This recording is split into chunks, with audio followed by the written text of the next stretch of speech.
Good morning, all of you.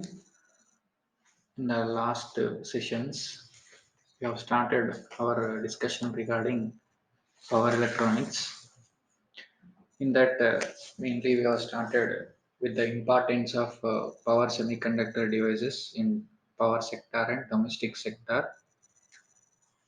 By introducing these devices, we are utilizing the power circuits in a optimum manner, having proper control in the circuits. So we have seen different types of electronic devices. In that, we have mainly concentrated on silicon control rectifier, its construction, VI characteristics, and concern advantages, disadvantages, applications.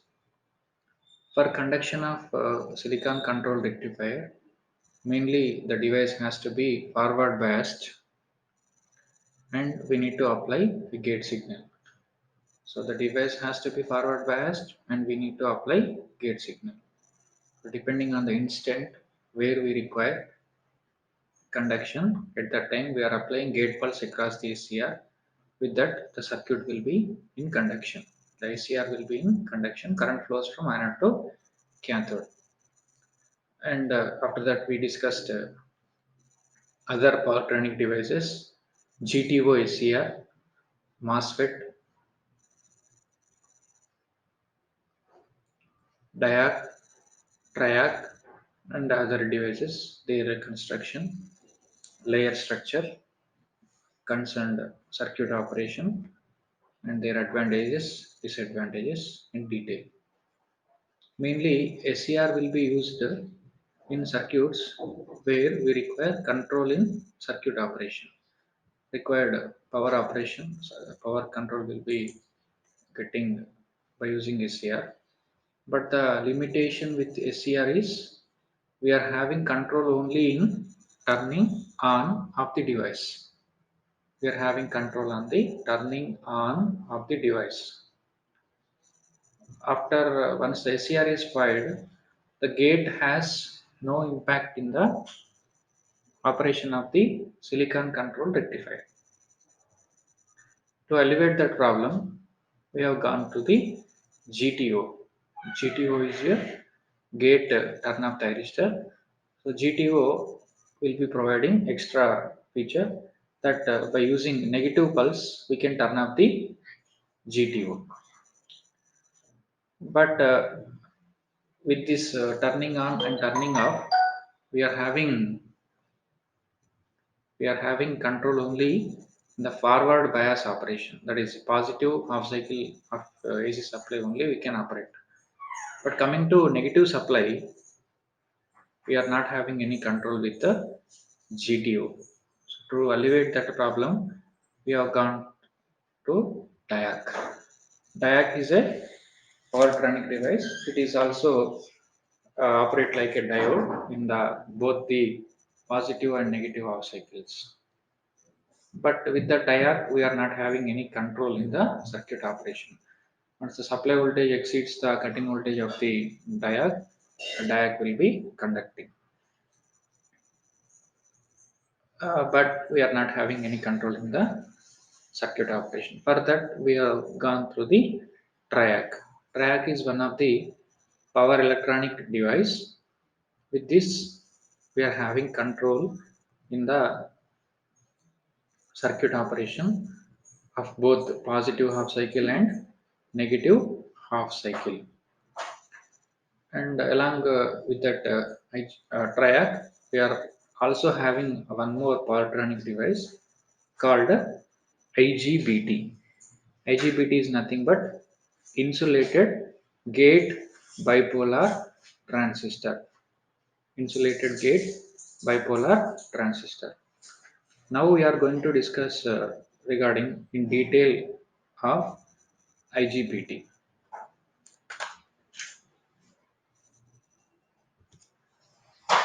So in this session, we are going to discuss regarding IGBT and commutation circuits of SCR. What is commutation? What are the different commutation circuits? So in this IGBT, we are mainly focusing on the following: introduction to IGBT, basic structure of IGBT, the symbolic representation of IGBT, and the characteristics, output characteristics and transfer characteristics of IGBT. After that, we are going to discuss the various advantages and applications of IGBT. Now, introduction to IGBT. IGBT is nothing but insulated gate bipolar transistor. Actually, this device will be having the advantages of both power MOSFET and BJT. Power MOSFET and BJT. The main advantage with power MOSFET is it is having high input impedance, and in BJT it will be having low on-state power loss. The BJT will be having low on-state power loss. By combining the features of P MOSFET and BJT, we are forming IGBT. So IGBT will be having both the advantages. It is possessing high input impedance, and it is also having low on-state power loss. And another problem of secondary breakdown, which is in power BJT, so that is also alleviated in IGBT.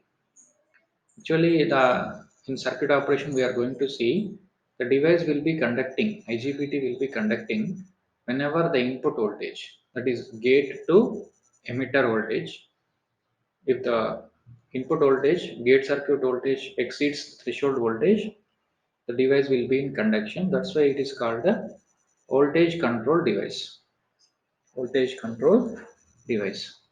The IGBT will be having mainly three terminals. Mainly three terminals. The terminals are emitter, collector, gate. Emitter, collector, we are going to see the circuit representation, symbolic representation. So in this structure, we are going to see regarding that IGBT. In IGBT, we are having different layers: a drip region, injection layer, body region. So different regions will be there. So in that, the substrate will be n type of substrate will be there in MOSFET. So that will be replaced with p type of we are going to see that substrate will be replaced in IGBT. Because of that, the conduction losses will be reduced. So this is the circuit symbolic representation of IGBT. So this is IGBT. It is like a transistor, that is BJT. This right side portion will be like BJT. So BJT will be like this. It will be having terminals emitter, base, collector. So this portion will be combined with the gate of the MOSFET. So gate, actually gate will be insulated, as it is having high input. A gate will be insulated. So the circuit representation will be like this. Symbolic representation of IGBT will be like this. It is having three terminals: collector, emitter, gate. Very important in examinations. They are asking the symbolic representation of IGBT. So it is easy to remember. It will be having gate terminal, which is isolated, and it is like a BJT, NPN transistor. Circuit symbolic representation. And other names of IGBT will be different names will be there. MOS IGT, MOS IGT, metal oxide gate bipolar junction transistor. COMFET, conductively modulated field effect transistor. JUMFET, gate modulated field effect transistor. These are the other names of IGBT. In the olden days, it is called as insulated bipolar transistor, IGT. This is the equivalent circuit. So this part is the BJT, and this part is the MOSFET. The combination of this will be IGBT. So in market, in practical circuits, the IGBT will be like this. So representation. equivalent circuit representation of IGBT. So it is the equivalent circuit. Just now we have seen this is BJT. This one is the MOSFET. The equivalent circuit symbol consisting of terminals, collector, emitter, gate. This is the layer structure of IGBT. It will be mainly consisting of this injection layer. Injection layer will be mainly consisting of P type of substrate. So this is the main difference between MOSFET and IGBT. The injection layer will be having P type of substrate. And the second one will be the drift layer. This is drift layer, and this part is the body region. Body region, and this will be the gate terminal. Gate terminal. Actually, this is the metallic structure. For this metallic structure, the terminals will be connected. So this is the emitter terminal. This is gate terminal. This part is isolated. Okay. So whenever we are biasing the gate to emitter circuit, so it will be forming the electrons and positive charge carriers. Negative charge carriers, positive charge carriers will be formed on the silicon dioxide layer. So here we are having three junctions, junction J1, J2, J3. Three junctions will be formed, PN type of junctions. All these three junctions are. So this is the layer structure of the IGBT. In this, we are having terminals. The collector terminal will be fixed to substrate. Emitter terminal will be connected to the body region through silicon dioxide insulating material, and for these metals, the emitter and gate terminals are connected. So this region will be called as substrate. This region will be called as drift layer. This part is called body of IGBT. So the biasing of this IGBT will be initially this collector to emitter junction is forward biased. The collector to emitter junction will be forward biased. That means the collector will be connected to positive terminal of supply. We are going to see in connection diagram, circuit diagram. The emitter terminal will be connected to negative terminal of supply. So this device will be forward biased. And also this gate circuit is also forward biased. So gate terminal will be connected to positive terminal and emitter will be connected to negative terminal of battery. So this is the biasing of this IGBT. So initially when the device will be subjected to forward bias, so the junction J1 will be forward biased and junction J3 is also forward biased. But coming to junction J2, so here positive terminal will be connected to N type of layer. So it is reverse biased. Junction J2 will be reverse biased. As we are having a reverse biased junction, there won't be any conduction of the device. As we are connecting power supply to IGBT and the device is in forward bias, even though there won't be any conduction in the device, as we are not applying any gate circuit voltage. When we apply gate voltage, input voltage across gate to emitter terminals, then the charge carriers will be formed on silicon dioxide layer, and these will be going into the P type of body region. P type of body region. When the gate voltage exceeds the threshold voltage of gate to emitter voltage, Then the conduction through the device starts and current will be flowing in this closed path. Current will be flowing from collector to substrate, substrate to drift layer, drift layer to body region of IGBT. So the conditions are to conduction of this IGBT, the collector and the emitter junction has to be forward biased. First of all, we are applying positive supply. Second thing, we have to apply the gate drive. Whenever we are applying gate drive, this inversion layer will be formed. In this inversion layer, the charge carriers will be penetrated into p type of layer. The electrons will be penetrated into p type of layer, so that the conduction will be starts as junction J3, junction J2 will be in conduction. Junction J1, junction J2, junction J3 will be in conduction. For conduction of the device, junction J1, J2, J3 has to be forward biased. Earlier, when we are applying positive supply across collector to emitter, J1 and J3 are forward biased. The only junction is J2 reverse biased. This reverse biased junction will be breakdown due to gate to emitter voltage, as this forming inversion layer which will send more electrons into p type of layer. Because of that, the junction may get breakdown and the conduction through the device takes place.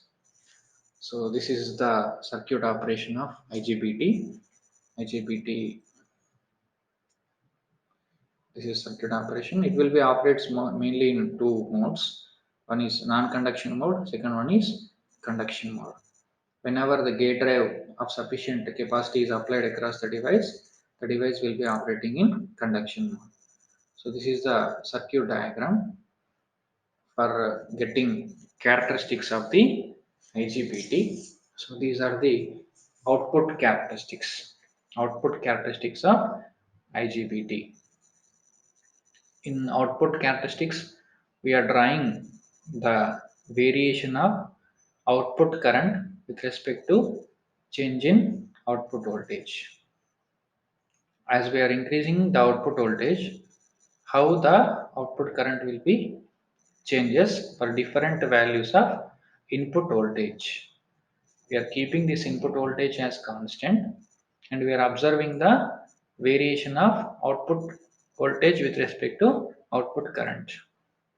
Okay, so this is the IGBT. So IGBT will be represented with the terminals collector, emitter, and gate.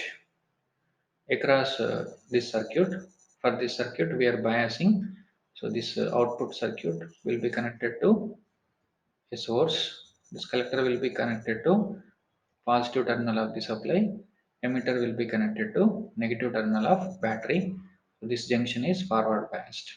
Device will be forward biased. Similarly, the gate terminal will be connected to positive terminal of battery, and this emitter will be connected to negative terminal of battery.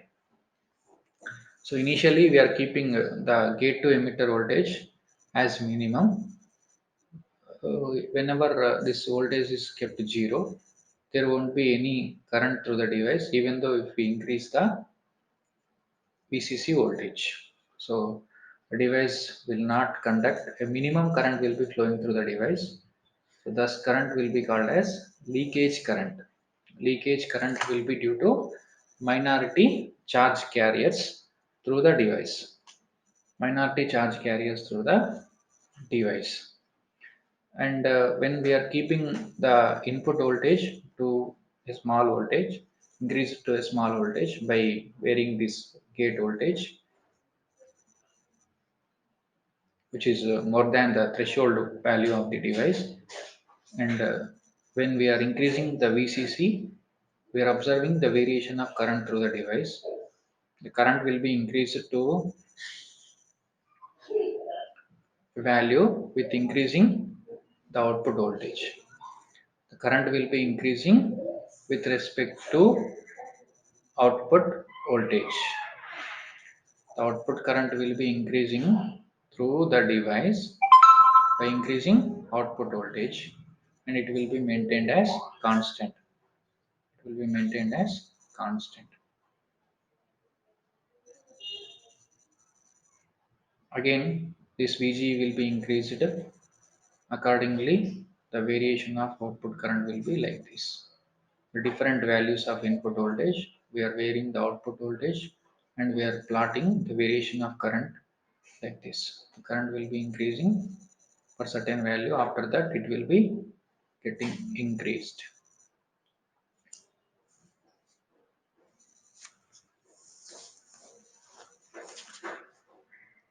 So from these output characteristics, we observed that initially with the increasing of VCC and VGG, accordingly the output current through the device will be changing.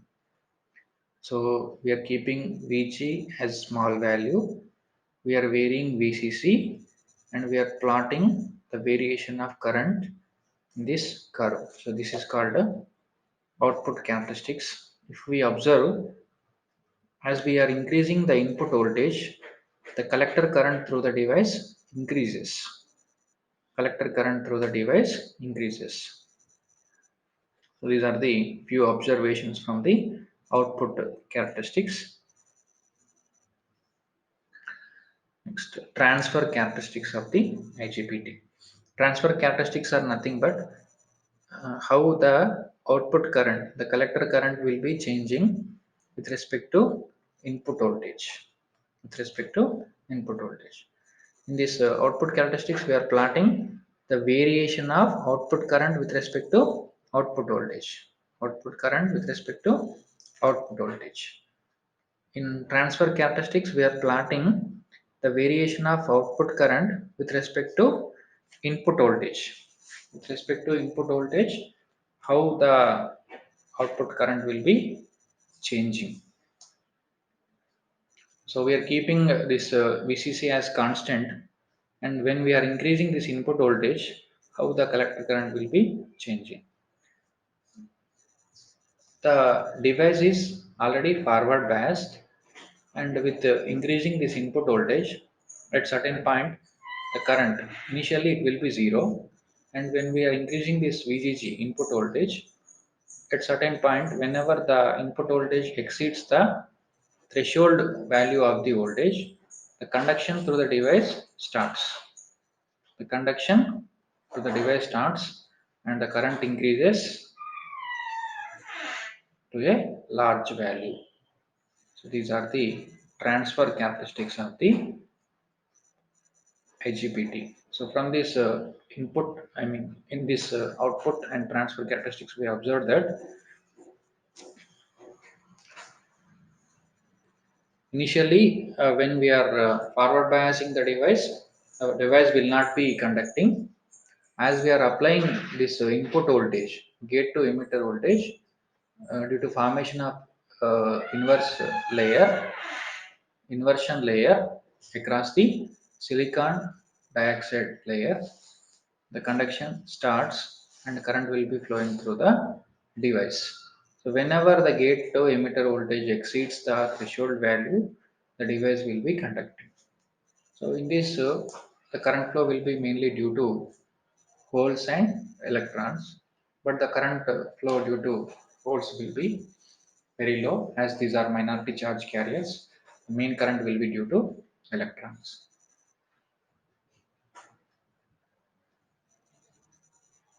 Coming to advantages of IGBT, the main advantages are it is possessing high input impedance and low on-state voltage drop.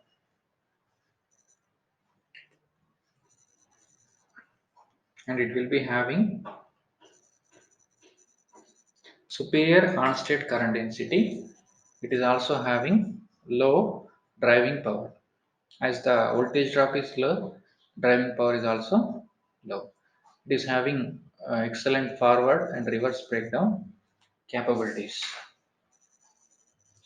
And as the unsteady voltage drop is low, it requires low gate drive requirements, and switching losses also minimum. For IGBT, switching losses also minimum, and it requires smaller snubber circuit. Smaller snubber circuit for protection. The capacities are minimum, and it is the most efficient one. The size of IGBT will be minimum. So generally in practical applications, mostly we are using this IGBT as a switch with these advantages. The main disadvantage with IGBT is comparatively the switching speed is somewhat lesser than MOSFET. MOSFET is a fast acting switch. Comparatively, it will be a bit fast, but with compared to MOSFET, the speed will be somewhat less. And another disadvantage will be possibility of latching up due to internal PNPN thyristor structure. And also compared to SCR, the cost is also somewhat high. The IGBT will be used in various applications in speed control of drives, AC and DC motor drives. It is used in UPS and power supplies. It is also used in drives for solenoids. It is used in relays and contactors. So these are the different applications of IGBT. So with this, in our power electronic classes, we have discussed regarding the various power electronic circuit devices. So these power semiconductor devices will be used in different power sector area, and accordingly we are getting the advantages. But we need some other external circuit components for proper operation of these devices.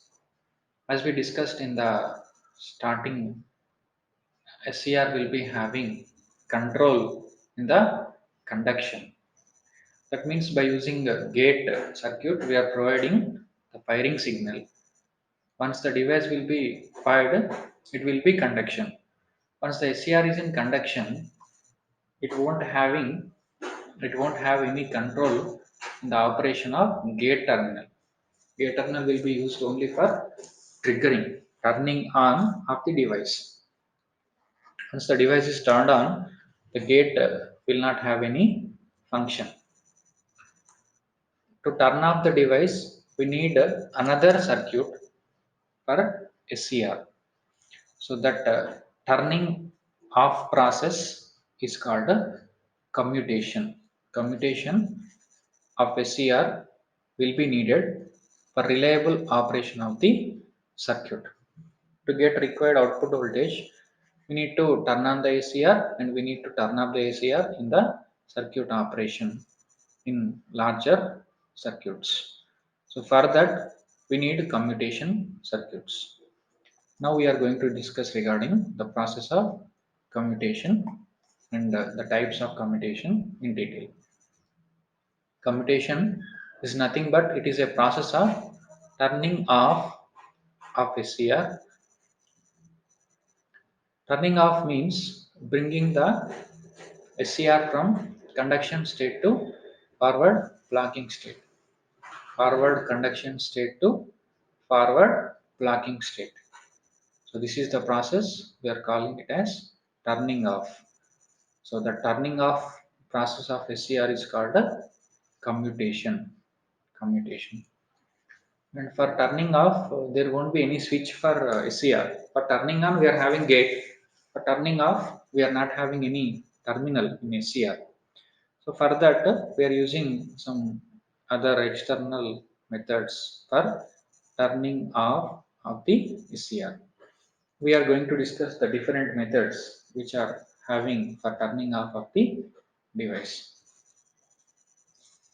The main conditions required for turning off of the device are the current through the SCR must be reduce below the holding current, below the holding current. So in VI characteristics of SCR, in forward bias, in quadrant 1, we observe two currents, latching current and holding current. So whenever the anode current increases above the latching current, the device will be in conduction. And for turning off of the device, the anode current has to be reduced below the holding current.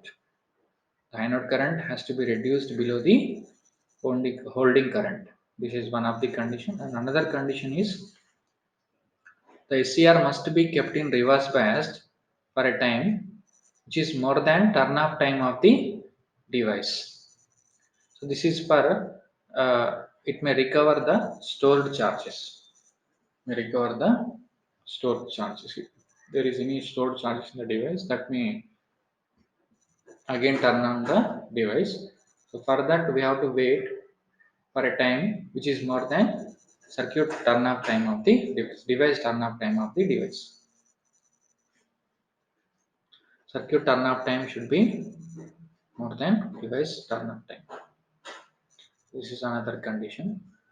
The methods of commutations are given below. There are two methods: natural commutation, forced commutation. That thyristor commutation methods are classified as natural commutation, forced commutation. This forced commutation will be used in generally DC circuits. Natural commutation will be used in AC circuits. In natural commutation, we are having the method called class F commutation. It is also called as natural commutation. In DC circuits, we are using forced commutation methods, and that commutation methods are class A, class B, class C, class D, class C. So these are the different methods. In forced commutation will be generally used for DC circuit, as there is no negative half cycle is present in the DC circuit. The variation of supply is not available. It will be constant magnitude. For that, we are forcefully bringing the anode current below the holding current. So that's why it is called a forced commutation. So generally, this forced commutation will be used in choppers and in inverters. In forced commutation, we are using commutating elements like inductor and capacitor in the commutation circuits. So these are the energy storing devices. So this will be used in forced commutation circuits. Natural commutation. Natural commutation generally it will be used in AC circuits. AC circuits. The AC circuits, the supply voltage will be alternating. So whenever the current passes above the natural zero, after the natural zero, then there is a chance of commutating the device. Whenever the current passes the natural zero, the reverse voltage will be applied across the device. So the device will automatically turn off. We are going to see this natural commutation process in detail. So it is called a class of commutation. Class of commutation. So this is also called as natural commutation.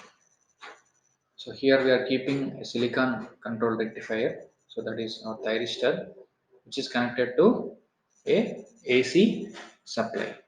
So AC supply will be represented like this. So it will be having positive half cycle, negative half cycle, and it will be changing like this with respect to time. The magnitude and the polarity will be changing with respect to time. So up to 0 to pi it will be positive half cycle. From pi to 2 pi it will be negative half cycle. So number of cycles will be as follows like this.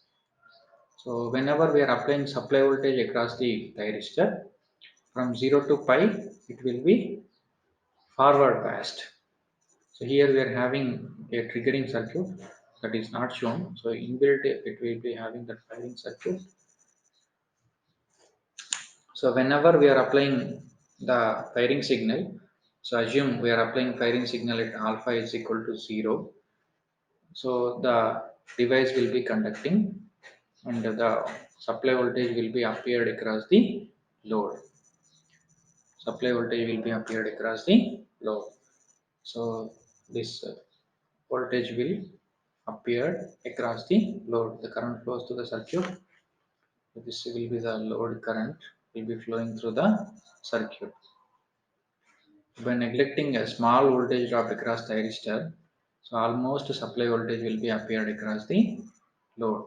So V naught will be almost equal to Vs, and the load current will be increasing, and it is also reaches to 0 at pi. So during positive half cycle, thyristor will be conducting and supply will be appeared across the load. The voltage across thyristor will be almost zero, almost zero. During negative half cycle of supply from pi to 2 pi, the thyristor is subjected to reverse bias. So in reverse bias condition, the thyristor won't conduct and this supply voltage will not be appeared across the load. Whatever will be the supply voltage that will be appeared across the SCR, and the SCR will be switched off. The SCR will be turned off. There won't be any conduction from pi to 2 pi. So the output current will be 0. Current which is flowing through the load will be 0. And whatever will be the supply voltage that will be appeared across the thyristor. This total supply voltage will be appeared across the thyristor. So as the supply voltage will be having this negative half cycle, after passing the supply voltage from natural zero, the thyristor will automatically turning off. Thyristor will be turned off due to natural phenomena that the supply voltage will be passing the current zero position. So it is subjecting to negative half cycle. With this, the thyristor will be automatically turned on. So that's why this process is called a natural commutation. Natural commutation. So in this, we are not using any commutating elements like inductor and capacitor, as the AC element, as AC supply will be having positive and negative half cycles. After passing natural zero, automatically the thyristor will be subjected to turn off. The mainly one condition we need to keep into consideration: the time duration of negative half cycle must be greater than the SCR specified turn off time of the SCR data sheet. SCR turn off time should be less than the time duration of negative half cycle. That means this time duration should be more than the turn off time of the SCR, because the charge carriers has to be recovered. For that, the device turn off time should be less than the negative half cycle time period. This time has to be more than the circuit turn off time of the device turn off time of the SCR. Device turn off time of the SCR should be less than the time period of negative half cycle. Then the device will be commutated. So this is regarding the process of commutation, natural commutation. In the next class, we are going to discuss the different commutating methods, forced commutation techniques in detail. So in that forced commutation techniques, we are using the commutation elements, inductor and capacitor, and those will be storing the energy, and that energy will be used for turning off of the SCR. And those methods are mainly class A commutation, so it is called as self commutation by resonant load. So it is also called as load commutation method, and class B commutation, It is called as self-commutation by L and C circuit. Next, class C commutation. It is also called as C or LC switched by another load carrying SCR. And next one is class D commutation. It is also called as auxiliary commutation. And the last one will be class C commutation. It is called as external pulse, resonant pulse commutation. So these methods we will discuss in detail in the next class. So if you have any questions, you can feel free to ask. You can put questions in comment box also. We'll try to discuss in the next class. Thank you all of you for your patient listening.